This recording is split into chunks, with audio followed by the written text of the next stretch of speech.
Look, let's just dive right into this explainer. Welcome to NFL Nexus. I want you to take a second and really think about the sheer architecture of an NFL season. We look at these teams on our screens every Sunday, right? And we see these impenetrable fortresses. We see hundreds of millions of dollars in salary cap space being thrown around.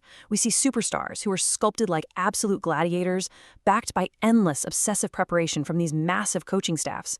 But the truth, the terrifying unspoken truth of this entire league is that the margins separating a championship parade from a complete, humiliating organizational collapse, well, they're practically non-existent. One single snap of the football, one single awkward misstep on the turf. Honestly, that is literally all it takes to plunge a franchise into absolute chaos. And today, we are looking directly at the 2026 Indianapolis Colts, a team standing right on that razor's edge, a team staring down the absolute precipice of disaster and searching desperately for some kind of salvation. It's the ultimate question, isn't it? It's the one that keeps every single general manager, every head coach wide awake in the dead of night, just staring at the ceiling. What happens when the master plan completely fails? What happens when that beautiful blueprint you spent all spring and all summer painstakingly drawing up is just violently torn to shreds right in front of your eyes? Because for the Indianapolis Colts, this isn't some abstract hypothetical whiteboard question anymore. This is their terrifying waking reality as they approach the 2026 season. The safety nets, they're entirely gone. The carefully crafted contingencies have all been burned through. A highly trusted veteran backup running back walked out the door. A rising franchise quarterback literally collapsed on the turf, leaving an entire locker room in stunned silence. And now, this front office is forced to look at the darkest, most unproven corners of their roster, hoping against hope to find just a spark in this suffocating void. Part 1, the brink of collapse, a franchise scrambling. For Indianapolis, everything changed in a matter of seconds. But to really understand the current state of utter panic inside that building, we have to look at the slow-motion unraveling of their offensive security blanket. Because it wasn't just one catastrophic event. It was a compounding, merciless series of departures and devastating injuries that completely stripped this franchise of its stability. I mean, look at this timeline. This is the anatomy of a crisis. Back in 2024, Zach Moss leaves for Cincinnati in free agency. And look, he wasn't just a backup. He was the anchor. We are talking about a guy who provided 794 physical, punishing rushing yards and 5 touchdowns in just 8 games of relief. When he left, a massive crack formed in the foundation. Then came the earthquake. 2025, Week 14. They're on the road against the Jacksonville Jaguars. The Colts' playoff hopes are incredibly alive. Quarterback Daniel Jones, who is actually in the midst of a promising, stabilizing debut season in Indy, drops back to pass, and then he just goes down. The sudden pop, the medical cart coming out on the field, a devastating, season-ending Achilles injury. The locker room was absolutely gutted. Suddenly, the single most important position on the entire field is a glaring, terrifying question mark. So desperate to plug this sinking ship, we arrive in 2026. The Colts use a 7th-round draft pick on Kentucky running back Seth McGowan. But here is the brutal reality of that move. McGowan is an older prospect at 24, and he's going to be an even older rookie at 25. Sure, his bigger build is theoretically a nice compliment, but banking on a 25-year-old 7th-round rookie who has literally never taken a professional snap to step up and save your backfield, guys, that is the textbook definition of a franchise scrambling just to keep their heads above water.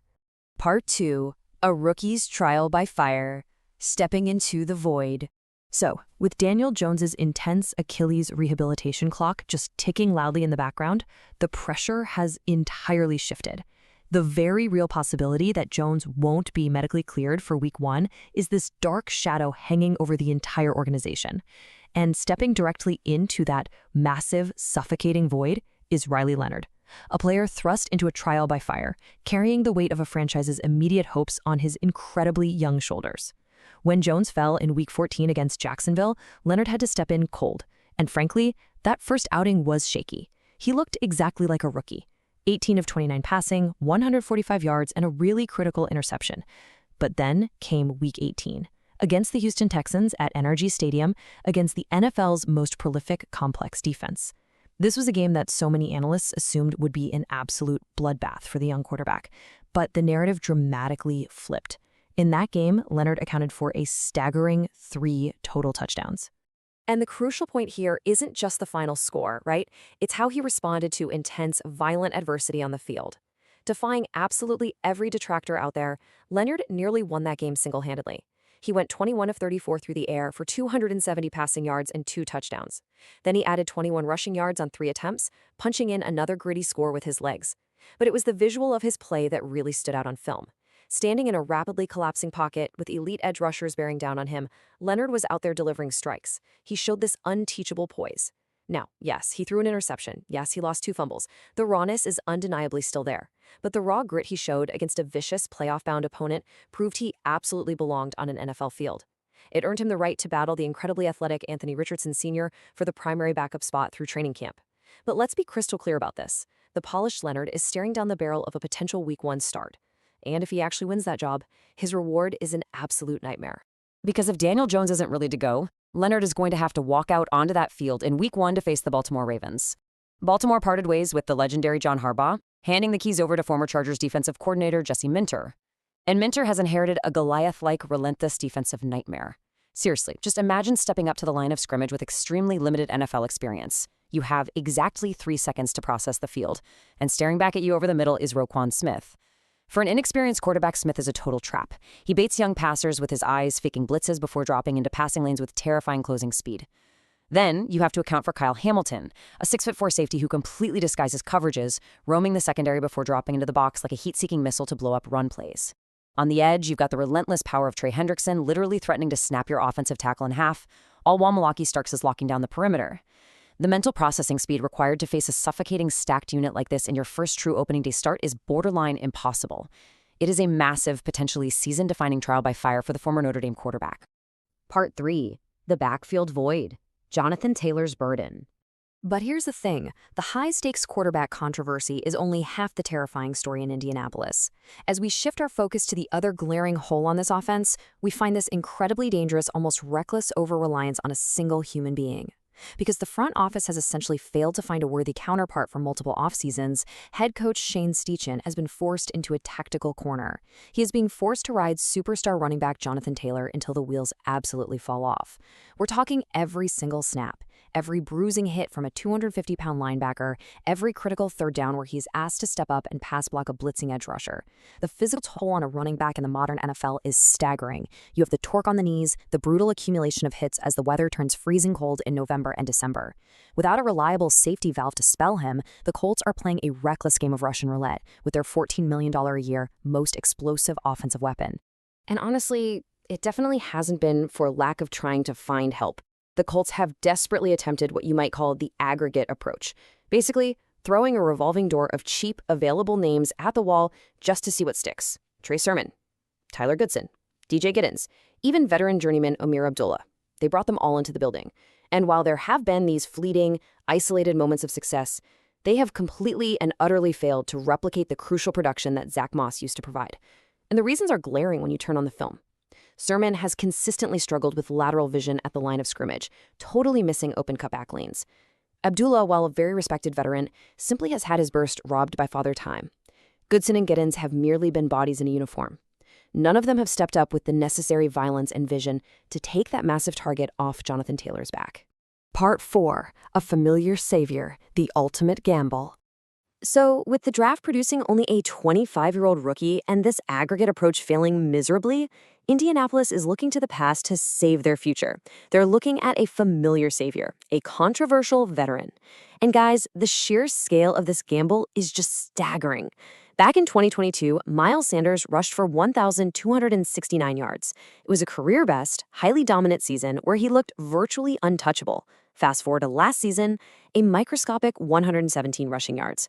You have to ask yourself, how does an elite professional athlete fall off a cliff of that magnitude? Well, the answer is brutal, unforgiving physical trauma. Sanders has suffered severe pedal ankle injuries in back-to-back seasons with Carolina and Dallas. And for those unfamiliar, a pedal ankle injury isn't just rolling your ankle awkwardly on the sideline. It often involves deep structural ligament damage to the midfoot and ankle complex. It literally robs a running back of their foundation. It takes away their ability to plant their foot firmly in the dirt and explode laterally through a gap. And without that explosive, violent cutting ability, an NFL running back is basically a sitting duck behind the line of scrimmage. So, why on earth would the Colts even consider taking on a medical risk this massive? The sole reason they are taking this risk is head coach Shane Steichen. In 2022, Steichen took over play-calling duties midway through the prior season for the Philadelphia Eagles. And under Steichen's brilliant offensive system, Sanders exploded. 259 carries, 4.9 yards per carry, 11 rushing touchdowns, a Pro Bowl nod. Steichen knows exactly what blocking concepts, what screen passes, and what specific space is required to unlock Miles Sanders. But the harsh reality walking into the Indianapolis facility today is a back who is freshly 29 years old. And let's be real, in the NFL, 29 is elderly for a running back. This is a player coming off that pedal ankle sprain in 2024 that cost him 8 games, followed by a horrifying chondral tissue graft surgery with the Cowboys last season that ended his year after just 4 games. A chondral tissue graft means surgeons had to physically go in and essentially replace damaged, worn-out cartilage in his knee joint. It is a blazing red flashing indicator of bone-on-bone friction. For a position whose entire livelihood depends on sharp deceleration and violent change of direction, a chondral graft is often a grim death sentence for a player's mobility. But we really have to look at this through the lens of a desperate front office throwing a financial Hail Mary. As the quote says, reuniting Sanders with Steichen for the vet minimum makes a ton of sense, given the state of the Colts running back room. This is the absolute definition of a high-stakes, low-cost experiment. At a team-friendly veteran minimum price point, the Colts risk almost nothing financially. If Sanders' battered knee swells up in August during training camp, they just cut him and move on. But what if Steichen can tap into even 30% of that 2022 magic? What if he can scheme Sanders into open space and take just 1/3 of the bruising burden off Jonathan Taylor? It could literally be the masterstroke that completely saves the Indianapolis offense. Part 5. The 2026 Reckoning. A collision course.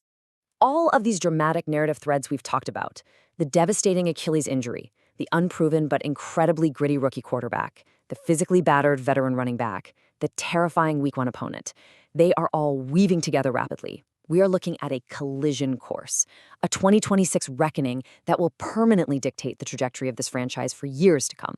Because make no mistake, the supporting cast here is undeniably, incredibly elite. This is not some rebuilding roster making excuses for growing pains. They have a fantastic, road-grading offensive line.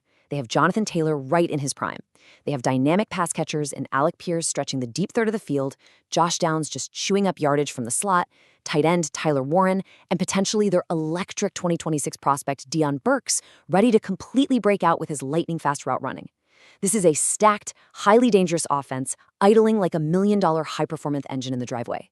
They are just desperately waiting for someone, anyone, to grab the steering wheel and keep them on the road. The quarterback and backup running back roles are no longer just position battles on a depth chart. They are quite literally a matter of franchise life or death. The margins in the National Football League are just razor thin. One blown Achilles, one failed draft pick, one desperate gamble on a broken ankle. That is all it takes to turn a legitimate Super Bowl contender into a forgotten cautionary tale. Survival in this brutal league isn't just about who has the best, most elegant plan drawn up on a whiteboard in August. It is entirely about who has the grit and the depth to adapt when the sky inevitably falls in September. And right now, for the Indianapolis Colts, the sky is looking awfully heavy. So I want to leave you with this final ominous thought.